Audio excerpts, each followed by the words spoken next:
Barack, what's happening in Nairobi? What do you read with this latest move? Do you share the view that, you know, the oligarchs will have their way finally in Nairobi?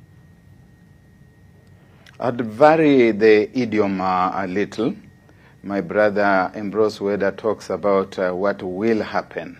I talk about what some people would want to happen rather than what will happen. What will happen, we really don't know at this moment, because it is a contest, and until the contestation is over, we can't say this is what has happened. But of course, my brother Ambrose Weda, being a church minister, sometimes has the ability to exhibit some prophetic powers.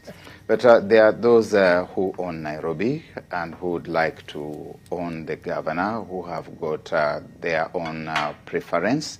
There are issues of ethnicity that Ambrose Weda is talking about. I think they are valid, that there are people who think that if there's going to be a national CEO, then the CEO in charge of Nairobi should come from a different community. We saw a fairly tame and mollified Team Wanyonyi saying things to the effect that we will wait to see what the coalition says, whether it will add or it will subtract. And we see that Team Wanyonyi is already beginning to submit.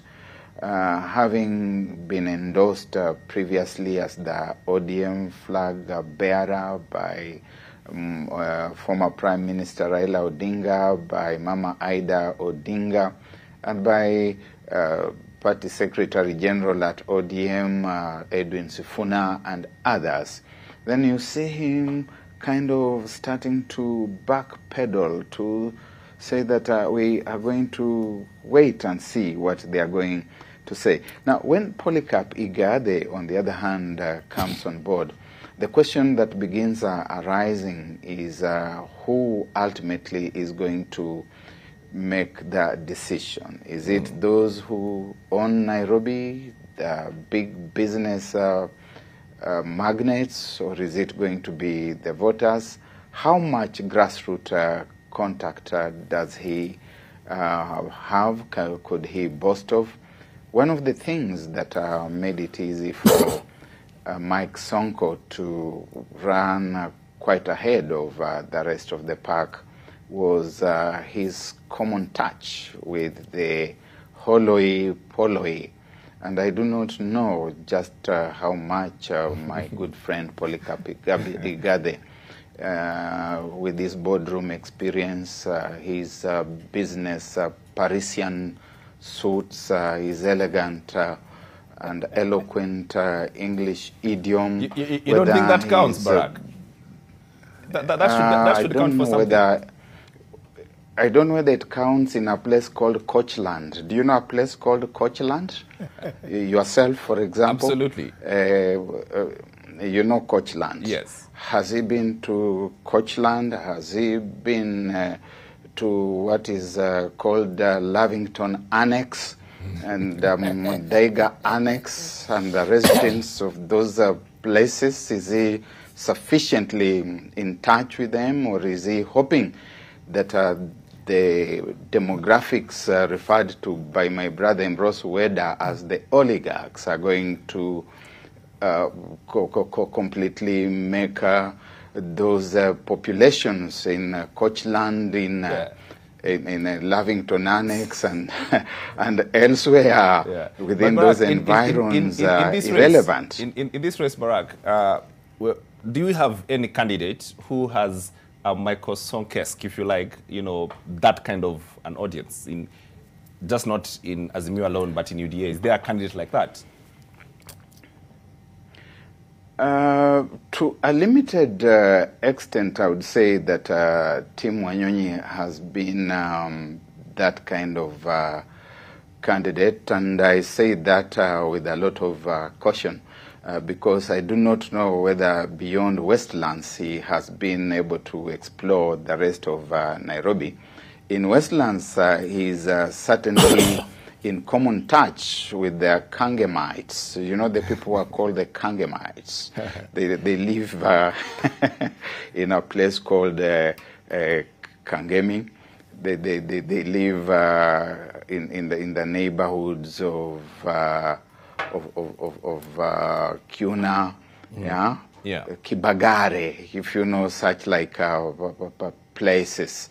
He has been really in touch with them, and those are the people who helped him to become MP twice. I do not know how well he is grounded in Umoja, in Korokocho, in Makadara, in Mukuru Kwanjenga, and in such other places. It's a little difficult to say that I could place a finger on any one of these individuals. They seem to be highbrow elite candidates. Right. And so I would kind of be a little cautious. But certainly Polycarp Igathe is a rank outsider. Right. Okay. Let's switch gears. Let me just react to what he's saying. One, you cannot think of Wanyonyi when the Senate seat is being sought by Sifuna. The Senate and the governor cannot all go to Luyeland. That's out. That is number one. Number two, the holoi polloi is talking about. They are normally given candidates which they embrace. But Sir Kedero, let me just give you facts. Sir Kedero came from wherever he came from, Mumias, and then as a businessman. In his England-made suits, he went around because he had resources and Raila's support. He became governor. Right. So this thing of you have to have gratitude, you have to know people in Kayole, you have to know, no, that will be done with resources and the oligarchs or the other people supporting you. This seat.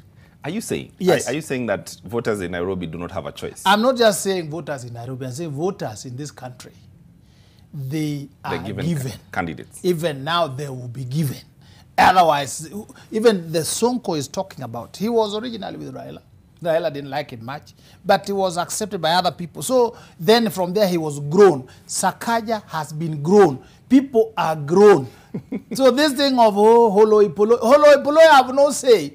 In fact, I've seen even the other people are complaining that, in Homa Bay, some people have been given, the other day, Baba insulted, so and so. And some people are saying, no, in a home, your father said, you have to insult you.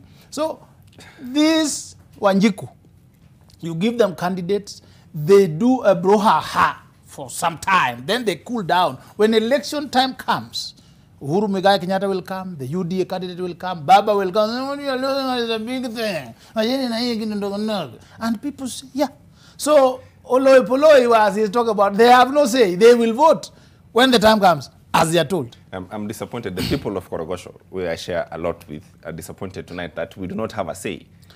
Because we actually surely do have no, a say. No. Let me tell you, these people vote on the basis of tribe, on the basis of party, or on the basis they are given something. That's why if you don't have money now, even if you are as educated as I don't know Professor who, if your hands are nothing, the oligarchs will come and say, we love James Smart, but his pocket is empty. So those people, they vote on the basis of ODM, they vote on the basis of UDA, they vote on the basis of their party. Okay. Therefore, they sold their soul to the parties. Therefore, the owners of the party will give them candidates and they embrace. Then they cry, oh, nomination, but then later on they are cool. So please don't weep for them.